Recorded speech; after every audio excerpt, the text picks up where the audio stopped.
Hello tout le monde. La fréquence prend quelques vacances et du repos cet été, mais on ne voulait pas vous laisser sans rien. On vous partage donc quelques after-shows, ces contenus bonus qu'on enregistre avec nos invités à chaque fin d'émission. C'est disponible exclusivement pour nos abonnés Patreon, mais on vous glisse quelques échantillons. On a un peu plus de 40 after-shows exclusifs sur Patreon et ils sont aussi dispo en vidéo depuis le tome 5. La saison estivale est peut-être le bon moment pour vous faire plaisir et pour vous offrir un petit abonnement et soutenir la fréquence, on ne sait pas. En tout cas, profitez bien de ces quelques podcasts bonus, peut-être à la plage, au soleil, le top. Un grand merci au passage à toutes celles et ceux qui nous soutiennent sur Patreon. On vous souhaite une belle écoute, un bel été et on se retrouve très vite pour la suite de notre lecture.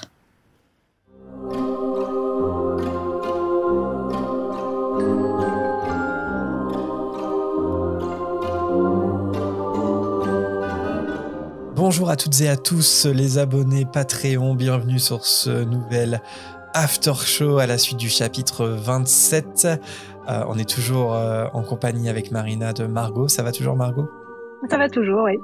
Pas trop fatiguée après ce long chapitre ? Non, et vous ? Non, ça va. J'ai un petit coup de barre.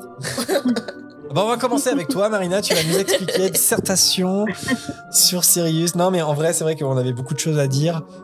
Sur ce chapitre, même s'il se passe pas forcément grandes actions comparé à la seconde tâche qu'on a eue juste avant. Mais on a quand même pas mal de trucs à dire. On a les personnages de Rogue, on a tout le récit des faits avec Sirius, mais on s'est pas vraiment intéressé à Sirius et on peut même sortir de chapitres évidemment. Et du coup, la question qu'on proposait pour lancer la discussion, c'est est-ce que ça a été un bon parrain pour Harry ? Parce que on a évoqué vite fait le fait qu'il se rapproche de Poudlard et qu'il vive dans une caverne, qu'il fait des sacrifices comme ça pour être au plus proche de Harry. On s'est posé la question de ce choix.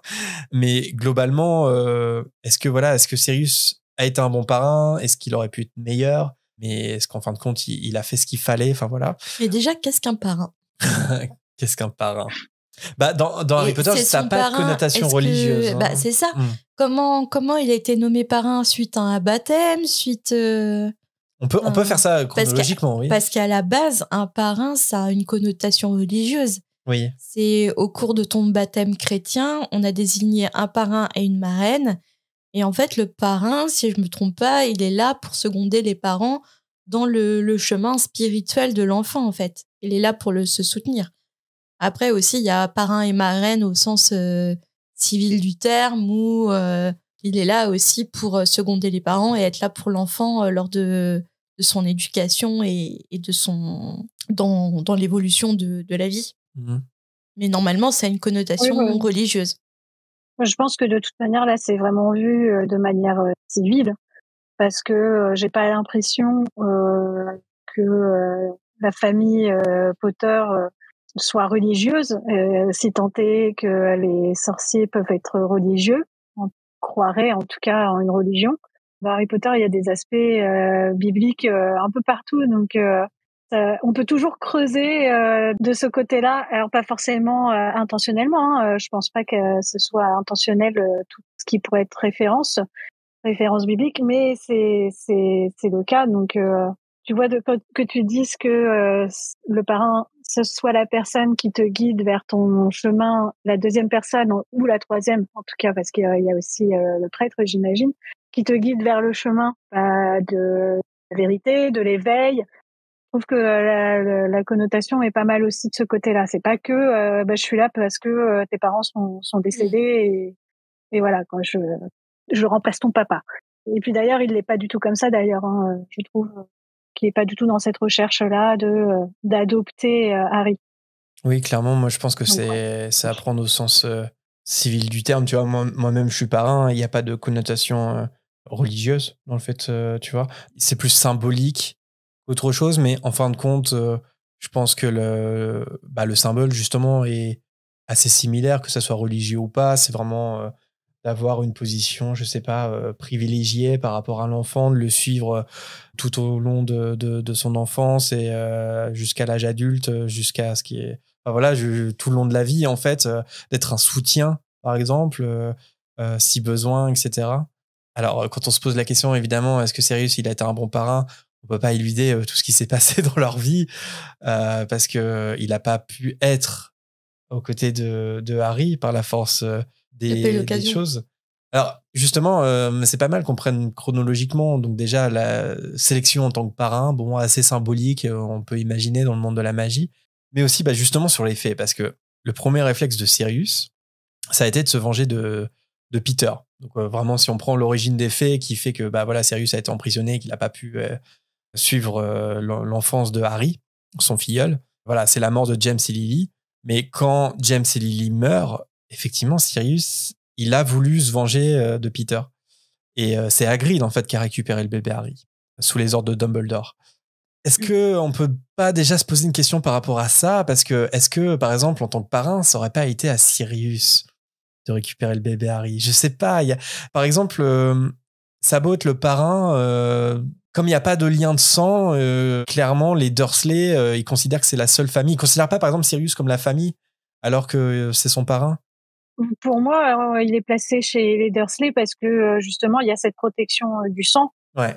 Et que de toute manière, même si Sirius ne s'était pas vengé de Petit Gros et qu'il n'avait pas fini à Azkaban, il n'aurait de toute manière pas eu à Harry sous son aile.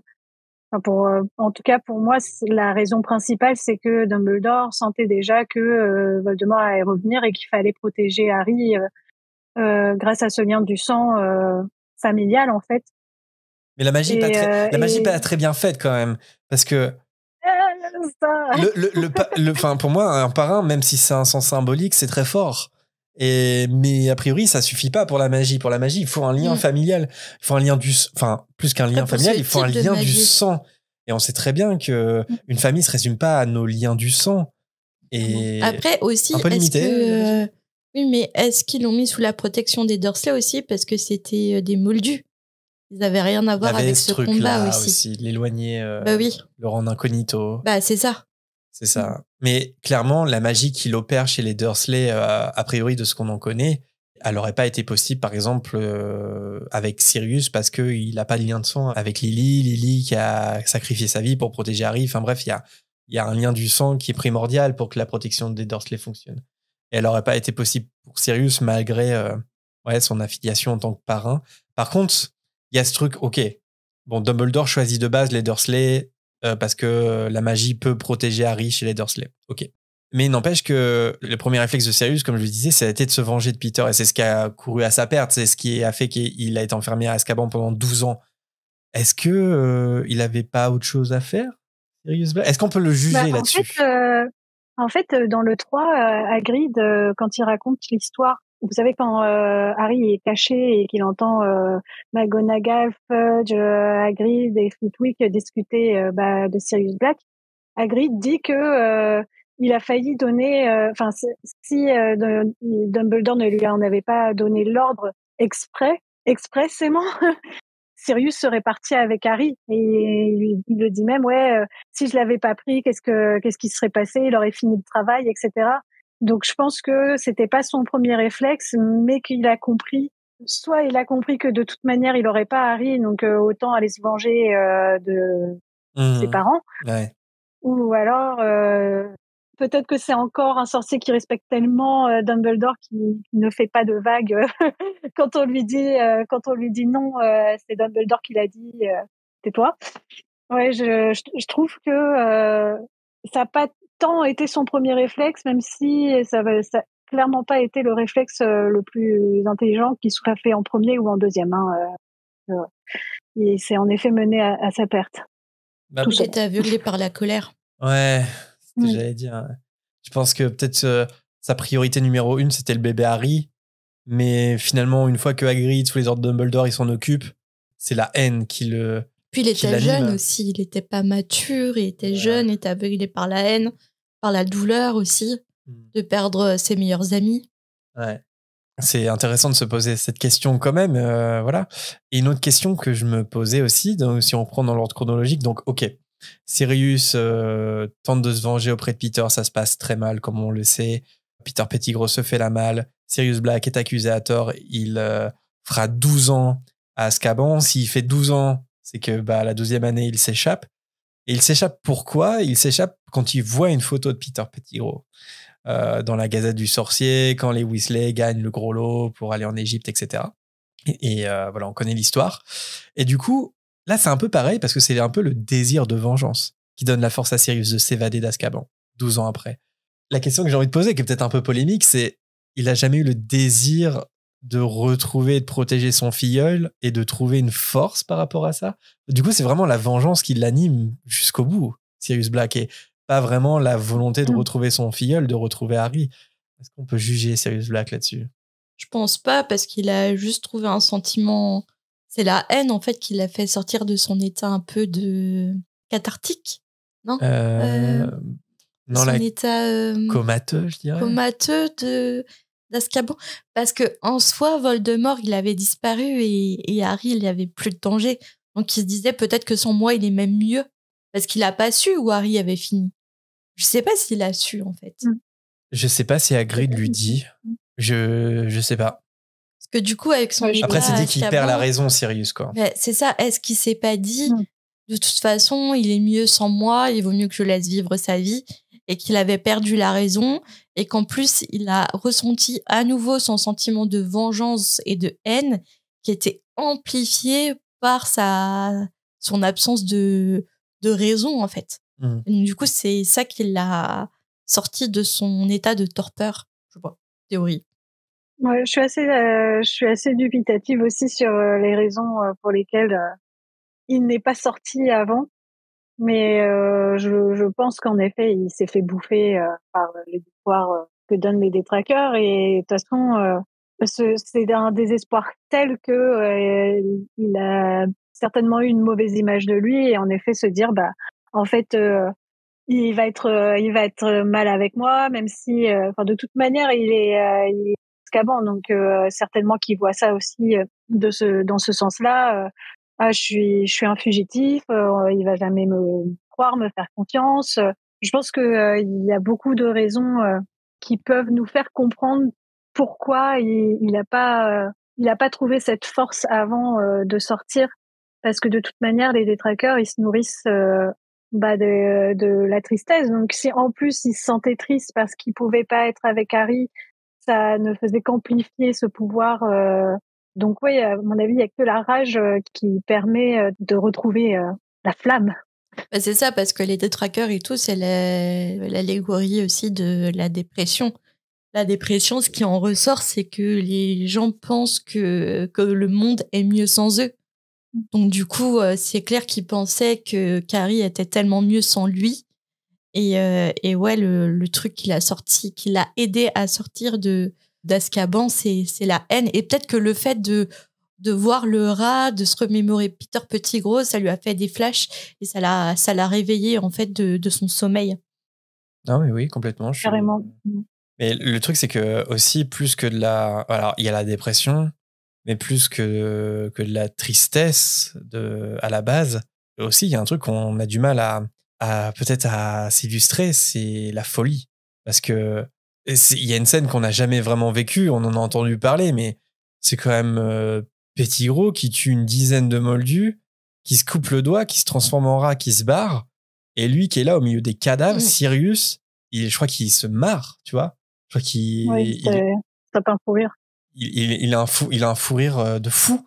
Et sachant... Il pète complètement un câble, quoi. Il n'y a pas que ces événements qui l'ont fait péter un câble. Je pense que c'est pendant des années, ils ont combattu les forces du mal. Donc, je pense qu'ils ont vu plein d'horreurs, tu vois. Et je pense que c'est le summum de l'horreur qui lui a fait péter un câble, en fait. Et la trahison de Peter. Parce que ça, je pense qu'il l'avait jamais anticipé. Et pire que ça, c'est justement pendant ces 12 ans à Azkaban, dans sa dépression avec les détraqueurs, je pense qu'aussi il a ruminé cette décision d'avoir fait de Peter le gardien du secret, parce que c'est lui qui conseille James et Lily de le faire, parce qu'à la base ça devait être lui, puis il leur a dit non, prenez plutôt Peter, parce que moi c'est obvious que ça va être moi. Alors certes, je me battrai jusqu'à la mort, mais si je meurs, le secret disparaît, et donc du coup vous êtes vulnérable. Donc en fait, il vaut mieux se rabattre sur Peter Pettigrew, qui va être moins suspecté d'être le gardien du secret, et du coup peut-être que le secret sera gardé plus longtemps, qui sera plus sûr. Et je pense que ce choix-là, cette suggestion-là que Sirius fait à James et Lily, c'est l'erreur de sa vie. Il va s'en vouloir à mort. Et quand il déprimera pendant 12 ans à Azkaban sous l'effet des détraqueurs, je pense qu'il va ruminer aussi cette décision, ce choix qu'il a fait. Et c'est ça qui lui fait péter un câble aussi, quoi. Enfin, c'est grave ce qui se passe avec Sirius. Genre, on se rend pas compte. Ouais. Puis 12 ans, quoi. 12 années Ouais. en enfer. Non, et c'est peut-être pour ça aussi qu'il n'ose pas faire face à Harry tout de suite, parce que je crois qu'il le dit d'ailleurs dans la cabane hurlante, mais c'est presque à cause de lui que ses parents sont morts. Enfin, en tout cas, il l'interprète comme ça. C'est pas le cas, même si c'est pas du tout dans la méchanceté ou quoi, que certainement voir Harry, c'était pas dans ses priorités. Et ouais, je pense qu'il s'en veut beaucoup sur plein de points. Ouais, c'est ça, c'est que la dépression est tellement forte à Azkaban pendant ces 12 années, peut-être que tu ressens plus l'amour du tout, en fait. Je pense qu'il a jamais cessé d'aimer Harry, mais il a peut-être oublié que l'amour existait, tu vois. Et genre, Je pense que t'as que des sentiments négatifs. Ouais, voilà. C'est que le négatif qui prend le pas et du coup, c'est par le négatif aussi qui sort de cette torpeur, comme tu disais, Marina. C'est la haine à nouveau qui l'anime. Peut-être qu'on peut l'interpréter comme ça, quoi. Il y a que la haine qui peut le sortir de l'enfer parce qu'il y a rien de positif dans cet enfer-là. Donc, en fait, peut-être l'amour, même si c'est fort, c'est pas assez fort dans le cas de Sirius Azkaban. Ouais. Mais c'est terrible. Enfin, c'est un personnage sacrifié. C'est horrible et sacrifié du début à la fin. quand Dumbledore, oui, c'est ça, quand Dumbledore dit qu'il y a des choses pires que la mort, je pense que le calvaire de Sirius est peut-être pire que la mort. Par exemple, 12 ans à Azkaban. Lui aussi, il a perdu tout le monde. Enfin, il a perdu sa famille en les reniant, même si il s'entendait pas. Il n'empêche qu'il a plus de famille. Il perd la deuxième famille qui s'est fait autour des Potter. Ouais. Et il perd son meilleur ami, sa meilleure amie certainement qui a été devenue très très amie avec lui entre temps, parce que ce qu'on voit dans la pancine, c'est pas vraiment ça. Et un autre de ses meilleurs amis, Petit Gros, qui est en fait un prêtre. Et là, certainement qu'il l'a accepté assez facilement entre guillemets, mais on lui enlève Harry aussi, quoi, mine de rien. Au moment où il fait face à Petit Gros, il a tout perdu. Ouais, c'est le paria, quoi. C'est le paria malgré lui, quoi. Tout au long de sa vie. T'as raison d'évoquer sa famille, on ne l'a pas évoqué, mais c'est vrai qu'il a fugué de chez lui, qu'il s'est jamais reconnu dans cette famille pro-mange-mort, qui de toute façon a été, dès lors qu'il a été réparti à Gryffondor, c'était genre c'est une disgrâce presque dans cette famille.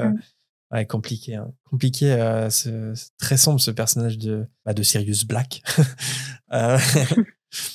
Si on continue un petit peu l'histoire, peut-être on peut se faire du headcanon ou de la fanfiction plutôt assez positif.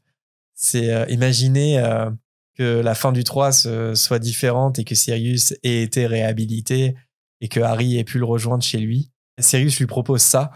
Et puis, malheureusement, les choses tournent mal encore. À votre avis, ça aurait été quoi leur quotidien, Harry et Sirius? Est-ce que d'abord, ils auraient pu vivre ensemble? Est-ce que Dumbledore l'aurait permis, par exemple?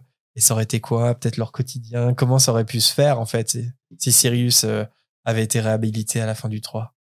Moi, je suis pas sûre que Dumbledore aurait accepté que Harry vive avec Sirius, parce que il pense trop loin. Donc, je pense qu'il sait que, de toute manière, Harry doit rester chez les Dursley, peu importe comment ça se passe entre eux. Et peu importe la porte de sortie qu'il peut avoir. Je sais pas, je pense qu'ils auraient une vie très... je sais pas comment dire, mais Sirius, à la fois, il est très adulte, mais il se comporte avec Harry très comme un grand frère, plus que comme un père. Donc, Comme un je sais pas, pote. j'ai l'impression que ce serait un peu... ce serait un peu le dortoir, quoi. Ou genre, ça s'amuserait beaucoup. Ça serait pas forcément très sérieux. Peut-être l'emmener faire des bêtises en sortant la nuit, Et comme puis des garnements. tu l'as noté aussi, mais ce qui est problématique avec la relation des deux, c'est que Sirius, il a tendance à confondre Harry avec son père, en fait, avec James. C'est ce que lui reproche Molly, d'ailleurs. C'est que c'est pas James, en fait, c'est Harry. Et d'ailleurs, à plusieurs reprises, Sirius va appeler Harry James. Parce que physiquement, déjà, il lui ressemble. Et je pense dans la personnalité aussi, un peu. Et je pense qu'il aurait eu un rôle de grand frère, mais aussi de meilleur ami aussi. Il n'aurait pas eu forcément une autorité et un guide parental. Il n'aurait pas eu une figure paternelle. une figure plutôt de meilleur ami avec Harry. Et je sais pas si c'est une bonne chose parce que vu la personnalité, en plus avec Azkaban de Sirius, il est un peu impulsif. Et Harry, il est impulsif aussi. Donc les deux, ils seraient partis, je pense, en road trip à travers le monde et ils auraient fait n'importe quoi, je pense. C'est sûr. Par exemple, Dumbledore qui fait du Square Grimoire déjà un lieu avec lui en tant que gardien du secret pour que Harry et Sirius passent l'été ensemble. Pourquoi pas? En fin de compte, c'est ce qui se passe dans le 5. Alors certes, Sirius n'a pas le droit de sortir, mais avec un Sirius libre, est-ce que Dumbledore l'aurait permis? C'est quand même séduisant. Je comprends tout ce que vous dites, hein, effectivement, que Sirius a peut-être pas le caractère et la mentalité pour être un tuteur, à proprement parler pour Harry, mais c'est quand même séduisant de les imaginer tous les deux, par exemple au Square Grimoire ou un autre endroit protégé où ils peuvent un peu rattraper le temps parce que c'est vraiment une suite d'événements manqués. Cette relation entre Harry et Sirius, entre ce filleul et ce parrain, ils n'ont jamais vraiment partagé des moments, ils n'ont pas eu le temps. C'est cruel, hein, mais du coup, ça aurait été bien quand même qu'ils profitent un peu, tu vois, ne serait-ce qu'un été ou deux. Ça aurait été bien, non? Mais surtout qu'on a l'impression qu'en fait, c'est pas si grave s'ils passent pas l'été chez les Dursley parce que ils passent de moins en moins de temps chaque été chez eux. Donc, certes, il y a cette histoire de lien du sang, de protection sang, mais en même temps, il est jamais là, quoi. Donc, quelle est la limite à ne pas franchir pour que cette protection s'enlève? Elle s'arrête quand il a 17 ans. Donc, est-ce que avant 17 ans, peu importe où il se trouvait, ça marchait quand même et c'est juste une histoire d'âge? Est-ce qu'il faut vraiment qu'il vive avec Pétunia? Ouais, je me demande en effet si c'était absolument nécessaire de les empêcher de se voir comme ça à ce point-là. Parce qu'en effet, c'est archi triste. Enfin, c'est le plus cruel en fait. Hein. C'est les moments manqués. Après, et pas que parce qu'il était à Azkaban, mais aussi bon ça ce sera plus tard, mais des petits détails comme le fait qu'il n'ait pas ouvert le cadeau de Noël avant que Sirius décède. Ah, m'en parle pas là-dessus. Mais moi c'est le truc qui me rend, genre ça me rend tellement triste à chaque fois. Ouais, Déjà ça me rend très en colère parce que je trouve ça complètement injuste de pas avoir ouvert le cadeau. Mais en plus je trouve ça archi dramatique en fait. Et c'est vrai que si je fais parler mon cœur, en effet, j'aurais aimé qu'il se retrouve vachement souvent. En plus, c'est que 2 années, quoi. Ouais, c'est horrible. Mais bon, en effet, on va pas trop commencer à parler de choses dramatiques. C'est vrai que Dumbledore, il a ce truc où il va surprotéger Harry. En tout cas, il va essayer de trouver le moyen de le protéger un maximum tout en le guidant vers ce parcours de héros qu'il doit affronter parce que voilà, il faut pas trop protéger le héros sinon il fait rien. Mais et c'est pour ça que on est en droit de se demander, même si Sirius avait été réhabilité, ça se trouve Dumbledore l'aurait pas permis parce que je pense que la protection avec le lien du sang de sa mère chez les Dursley avec Pétunia, je pense qu'il y a rien qui peut battre ça en fait. L'amour est la magie la plus forte, la plus puissante. En tout cas, c'est ce que pense Dumbledore et a priori c'est vrai. Donc un lieu protégé par un gardien du secret, la propre mort des parents de Harry est la preuve malheureuse que c'est une magie qui est faillible. Donc voilà, peut-être que Dumbledore l'aurait pas permis parce qu'il surprotège. Moi, je me pose une question là pour le coup dans le côté, dans la temporalité contemporaine du chapitre qu'on vient de faire, dans le tome 4. Est-ce que justement Dumbledore il n'aurait pas pu faire autrement? Parce que il sait que Sirius est innocent. Il est en contact avec Sirius parce qu'il y croit direct. Harry, Ron et Hermione, surtout Harry et Hermione à la fin du 3, il est persuadé tout de suite que Sirius est innocent, etc. Est-ce qu'il n'aurait pas pu faire autrement? Enfin, je veux dire, peut-être justement dans le fait que ils aient partagé aucun moment, il y avait peut-être moyen de les rassembler tous les deux, peut-être éviter au passage que Sirius vive dans une caverne affamée, tu vois. Toute cette année, toute cette 4e année est aussi, je pense, un événement manqué, en fait. Ils auraient pu avoir plus de temps ensemble et peut-être que Dumbledore a eu son rôle à jouer là-dedans, je sais pas. Alors qu'il laisse faire, en fait, comme toujours. C'est dommage. Ouais, c'est vraiment injuste. Je crois que c'est une des relations les plus injustes qu'on nous donne dans le livre. C'est archi frustrant. Ça me touche beaucoup quand on parle de Sirius et du peu de temps qu'ils passent ensemble. En fait. Ouais. Qu'est-ce que j'ai pleuré à la mort de Sirius. Ah non, mais moi aussi. Hein. Et je m'en rappelle, c'est comme avec Edwige, j'ai lu et relu le passage parce que, en plus, moi je trouve que sa mort, elle est trop simple, elle est horrible. Il se bat pour. En plus, il est mort alors qu'il n'est pas innocenté. Oui. Paria jusqu'à la fin. Paria jusqu'à la fin. Et c'est terrible parce que, en fait, sa mort, elle est douce, entre guillemets. Genre, en fait, il traverse un rideau. Et, oui, et on lit, on dit, non, mais il est pas mort, en fait, c'est pas possible. Il tire le rideau, il est là. Et en fait, non, il disparaît. Sans rien, il passe le rideau et voilà. Et cet homme qui a souffert toute sa vie, il meurt. Enfin, j'arrive pas à l'exprimer. Pourquoi elle l'a fait mourir comme ça? Enfin. Ouais. Enfin, surtout de ce qui était dit, c'est qu'elle a hésité avec Arthur Weasley. En vrai, je vais être horrible, mais j'aurais préféré que ce soit Arthur parce que c'est tellement injuste. Bon, de toute façon, toutes les morts sont injustes dans ce bouquin. Mais ouais, là, c'est que ce soit lui, c'est vraiment c'est la totale et je pleure encore quand je lis ce chapitre-là. Quand je parlais de psychologie tout à l'heure à propos du 7, à vrai dire, je pense que c'est à partir de ce moment-là où ça devient très sérieux, tous les thèmes du trauma, de la dépression, de la peur, du fait de grandir trop vite.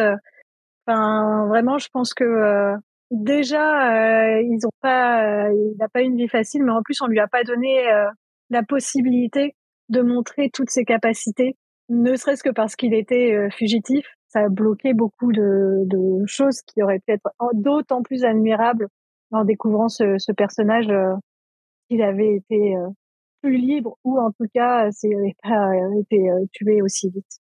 Et je trouve aussi c'est tellement cruel pour Sirius lui-même, mais c'est tellement cruel aussi pour Harry. Ils allaient enfin se retrouver, il allait vivre peut-être l'été chez lui au moins. Il allait enfin avoir une sorte de famille. Et là, on lui arrache ça. Enfin, on lui arrache Sirius, on lui arrache Edwige, on lui arrache Dobby. Elle est tellement cruelle avec son héros, finalement, J.K. Rowling. C'est clair, c'est clair. Ouais, lisez, en tout et cas. Ouais, elle lui enlève toutes les personnes... Enfin, pas toutes, mais elle lui enlève beaucoup de personnes qui lui apportent un sentiment de famille, quoi. Heureusement, il y a Ron et Hermione qui restent jusqu'au bout, parce que là, ça aurait été dramatique, je pense. Mais ouais, Sirius, pour le coup, c'est vraiment... Enfin, tu me diras, et Edwige aussi, hein, j'ai trouvé ça très injuste, et Dobby aussi, hein, mais Sirius, parce que c'est le premier, parce qu'il n'a pas été réhabilité, et parce que la relation avec Harry a été si courte. C'est vraiment, pour moi, c'est le décès qui me bouleverse toujours autant. Après, le seul truc qui me réconforte un petit peu, c'est que je me demande si Sirius, s'il aurait pas voulu partir comme ça. Combattre auprès de Harry les forces du mal, mourir au combat. Sirius, c'est un combattant.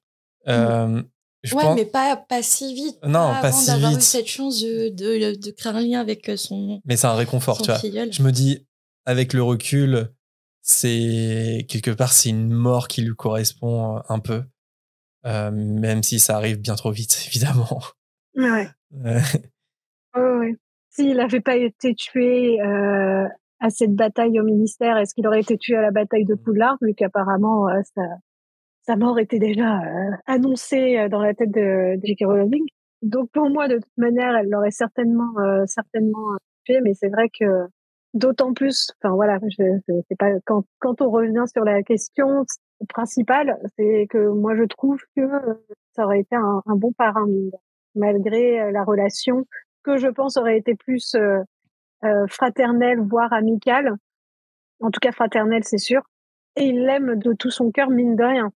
Et tout ce qu'il lui propose, c'est que des belles choses, c'est que voilà, vivre heureux, vivre ensemble, s'amuser, discuter. Il le considère comme un adulte. Alors à tort ou à raison, mais en tout cas c'est le seul adulte à à discuter avec lui de manière aussi honnête. Et les seules fois où il peut pas être franc à 200%, c'est parce qu'on l'en empêche. Donc peut-être pas en figure paternelle, mais en tout cas en figure de famille, je trouve que ça aurait vraiment été un bon parrain. Et le peu qu'on avait vu m'a donné cette impression-là, en tout cas. Ouais, limite, j'ai envie de retourner la question dans un autre sens. Là, on s'est posé la question de est-ce que Sirius a été un bon parrain pour Harry? On pourrait se poser la question de est-ce qu'il aurait pu être un meilleur parrain que ce qu'il est avec, avec le destin qui est le sien? C'est très compliqué quand même. Je veux dire, certes, il s'est échappé qu'après 12 ans d'Azkaban, mais il s'est échappé d'Azkaban. Ouais, C'est il y a peu de gens qui réussissent à le faire. C'est peut-être ouais, c'est l'un des rares à avoir réussi à le faire. Et son souhait, c'est de retrouver Harry, même s'il est animé par la haine et tout, parce que finalement, vu son histoire, il a pas le choix, tu vois. Donc, moi, je pense qu'il a été le bon parrain qui, de toute façon, il est le parrain que la vie lui a permis. J'arrive pas à le dire. Il est le parrain que la vie lui permet d'être. Voilà. Tu vois, il est le parrain que la vie lui a permis d'être. Non, Exactement. mais complètement. Je sais pas si ça aurait pu être différent. Et effectivement. Et après, en soi, il pouvait pas être meilleur parrain. Enfin, il a donné sa vie pour son filleul. Oui. Puis on disait tout à l'heure, on était un peu du côté de Molly en disant oui, Sirius pense que Harry, en tout cas, il confond Harry avec son père, etc. Et du coup, c'est pas forcément le meilleur des tuteurs pour Harry, mais quelque part, c'est aussi son parrain, c'est pas son père.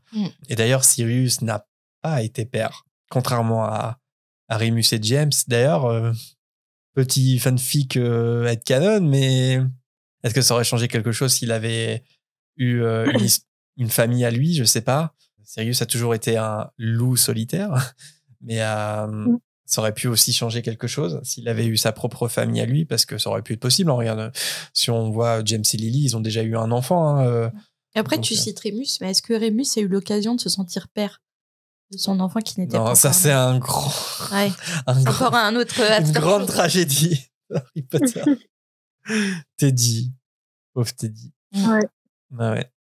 Mais même, je trouve qu'en tant que tuteur, mine de rien, il aurait pu être un bon tuteur, ou peut-être pas dans les normes qu'on attend faire, mais en tout cas de le faire progresser en tant qu'homme. Ça, je pense que oui, il y aurait pas eu, ça aurait pas été le souci du tout. Alors après, quel genre d'homme serait devenu Harry à voir? Mais puisque Sirius est un tombeur qui en plus mine de rien est un peu arrogant, ou en tout cas oui, un peu comme une James, bonne quoi. estime de lui-même. Oui. Il est pas bon, parfait, c'est pas voilà, c'est pas parfait, mais c'est pas des défauts impardonnables, on va dire. Ça reste une bonne personne, ça reste quelqu'un qui est là pour ses amis, pour pas pour sa famille du coup, mais en tout cas sa famille de cœur.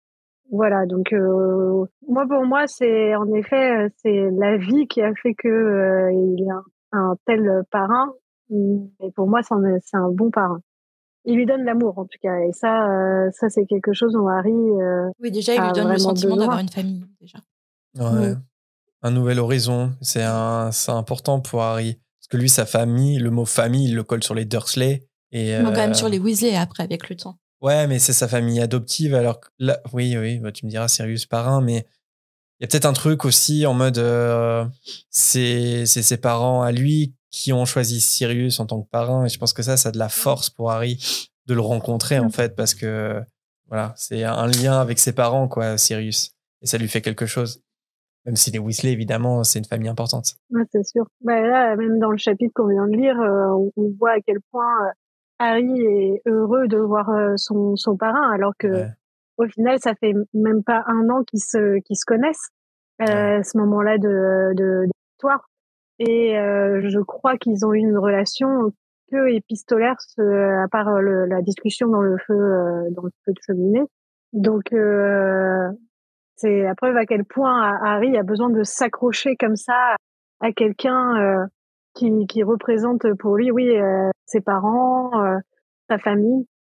Ça reste quelqu'un qui a vu, qui a connu ses parents, qui était ami avec, qui a vu grandir James aussi, j'imagine. Je crois bien qu'ils sont amis depuis presque les premiers jours. moi, je trouve que la relation entre Harry et Sirius est assez belle et trop courte. Trop courte. De toute façon, ça, je pense que ça va être... c'est le mot pour tout le monde, quoi. Ouais, c'est ça, c'est que les Weasley, évidemment, c'est sa deuxième famille. On pourrait presque dire que Molly, c'est sa maman d'adoption. Mais néanmoins, c'est à Sirius qu'il écrit et qu'il a besoin d'écrire. Il a un statut à part entière. Et moi, je me demande aussi si ce statut à part entière, donc il y a le lien, effectivement, en tant que parrain, que c'est le parrain choisi par ses parents. Mais, et on peut peut-être finir là-dessus, c'est aussi les points communs qu'ils ont. Je pense que Harry se retrouve en Sirius. Et Sirius se retrouve en Harry, ou alors retrouve James en Harry. Ça, on peut en débattre, mais je pense qu'ils ont définitivement des points en commun. Et j'en ai listé quelques-uns. On l'a évoqué évidemment, mais Sirius, il est enfermé à Azkaban, puis dans sa vieille maison familiale. Harry, il a été enfermé chez les Dursley jusqu'à ses 11 ans. Ils ont eu une enfance malheureuse, tous les deux, jusqu'à leur entrée à Poudlard. Pour Sirius, ça a même été un peu au-delà de Poudlard, parce que voilà, il a fugué, il a dû fuguer au bout d'un moment dans sa scolarité. C'est des casse-coups, tous les deux. Ils respectent pas vraiment les règles. Ils ont quand même des points communs. Si James et Sirius sont devenus tant amis, c'est pas un hasard si Sirius et Harry ça match, parce que Harry il est pas si différent que son père. En tout cas, il a des points communs avec son père, donc voilà, ça match de ce côté-là sur le règlement et tout. Et puis un truc qui est intéressant, c'est que leur choix a provoqué la mort d'un de leurs proches. Et ça, je trouve que c'est intéressant dans l'histoire, parce que Sirius, il a conseillé Peter comme gardien du secret, il s'en voudra toute sa vie. Et Harry, il a cru la vision de Voldemort au ministère, et il est en partie responsable de la mort de Sirius. En tout cas, il s'en voudra toute sa vie aussi de la mort de son parrain. Donc, c'est un point commun malheureux qu'ils ont tous les deux, c'est que leur choix a fait... voilà, ça a provoqué la mort, en fait. Et ils s'en voudront. Et c'est surtout la culpabilité. Ils ont de la culpabilité en eux. Et voilà, quoi. Ouais, très bien vu. Ils sont assez semblables, et je pense aussi que c'est ce qui les a rapprochés immédiatement, parce que en soi, leur rencontre, c'est au début, Harry il veut l'attaquer, quitte à en mourir. Puis après, il écoute son histoire, et ils sont à peine sortis de la cabane, ils sont déjà en train de faire des plans sur la comète pour vivre ensemble. Pour faire les 400 coups, un peu. C'est un peu ça. Ouais. Oui, voilà. Non, et puis bon, je pense en effet, ils auraient vécu ensemble, ça aurait certainement été les 400 coups. Mais ouais, je trouve que c'est quand même une occasion perdue. Est-ce qu'on a une conclusion, un mot de la fin ? Finalement, c'est un beau parrain. Aurait-il pu être meilleur ? En fait, on peut toujours être meilleur, mais en étant Sirius. Il aurait pu être aigri de la vie, il aurait pu devenir violent par rapport à ce qu'il a subi. Il aurait pu, je sais pas pourquoi, mais en vouloir à Harry, tu vois, d'avoir survécu à la place de ses parents. Tu vois, il aurait pu tellement. Oui, quand on voit Severus Rogue. Tu vois. Mais oui, c'est clair. Donc finalement, non, il a gardé que de l'amour pour son filleul, et il a réussi à garder de l'humanité malgré ce qu'il a vécu. Donc c'est un bon gars, Sirius. C'est ton gars sûr. C'est mon gâté. C'est mon gâté. C'est un gâté. Bah non, il a pas été gâté pour le coup. C'est un gâté. C'est pas un gâté. Je suis d'accord, c'est un bon parrain compte tenu de toutes les circonstances qu'il a traversées. Je pense qu'on aimerait tous un parrain comme Sirius. N'hésitez pas à réagir dans les commentaires, évidemment. Il y a peut-être des éléments qu'on a omis, ou juste donner votre opinion sur le débat qui était le nôtre sur cet after show. On se retrouve pour un prochain chapitre, un prochain after show, voir sur Twitch et compagnie. N'hésitez pas à nous suivre. Il y a plein d'endroits où vous pouvez nous retrouver. Merci Margot, c'était super chouette.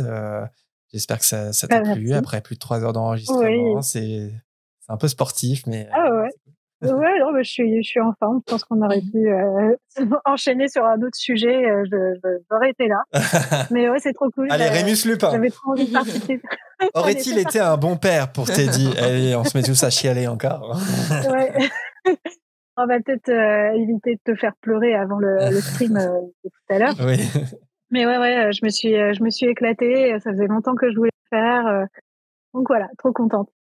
Eh bien, merci de nous avoir écoutés. Et puis, merci Marina, vraiment, d'avoir participé. Bah oui, je te dis merci. N'importe Merci quoi. Marina. Dites merci Marina en commentaire. Bon, à bientôt tout le monde. Merci de À nous soutenir sur bientôt. Patreon. Bisous, bisous. À la prochaine. Bisous.